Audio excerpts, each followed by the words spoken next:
अस्सलाम वालेकुम। आज की वीडियो हम जानेंगे कि एक नॉर्मल पर्सन का लंग का साउंड किस तरह होता है, और नेक्स्ट ये जानेंगे कि स्मोकर जो होता है या इन्फेक्टेड लंग्स का साउंड जो है वो किस तरह होता है। तो चलते हैं वीडियो की तरफ और वीडियो जो है स्टार्ट कर लेते हैं।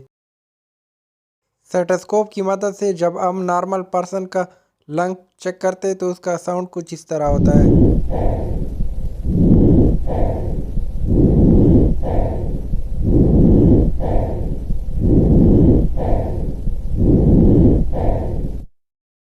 तो नेक्स्ट ये है कि जब हम किसी इन्फेक्शन पर्सन को चेक करते हैं या स्मोकर जो होता है तो उसका लंग का साउंड कुछ इस तरह होता है।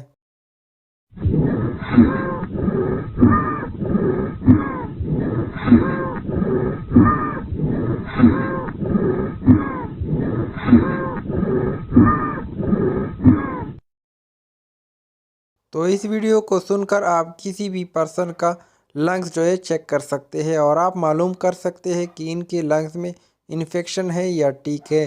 तो ये साउंड आप जो है चेक कर सकते हैं। इनको आप बार बार प्ले करके आप इनसे जो है सीख सकते हैं।